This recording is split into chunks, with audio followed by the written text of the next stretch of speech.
জীবনে একটা রুলস থাকতে হবে জীবনে, কি যে কোনো একটা দিন ঈশ্বরের ভবনে যাওয়া। সে রুলস যেন আপনার জীবনে না ভাঙে, কারণ সে রুলসে আপনি ফলো করবেন, সেটাতে আপনি ব্লেসিং পাবেন।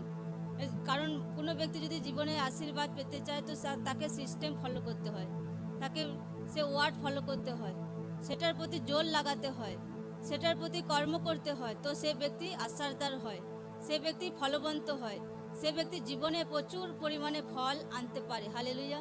যদি কোনো ব্যক্তি ঈশ্বরের বাক্য ওয়ার্ডকে শোনে, সে অনুসারে স্টেপ না ওঠায়, তো তার জীবনে ফল সে অনুসারে থাকবে না।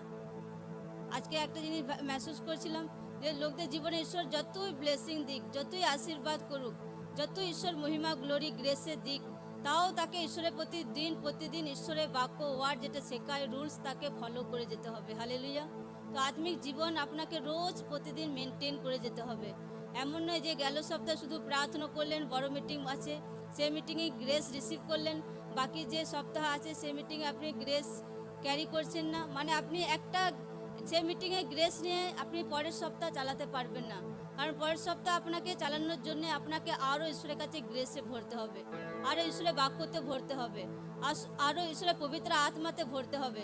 আর আপনাকে যে অভিষেক, যে গ্রেস কোনো ব্যক্তির জীবনে আসে, সেই গ্রেসটাকে কন্টিনিউ করার জন্য তাকে ঈশ্বরের ভবনে আসার দরকার আছে। কারণ সে ব্যক্তি যখন ঈশ্বরের ভবনে লাগাতার প্রতি সপ্তাহে প্রার্থনা আসে, তো সে গ্রেস তার জীবনে ডে বাই ডে বাড়তে থাকে, সে অভিষেক সে ব্যক্তির জীবনে ডে বাই ডে বাড়তে থাকে।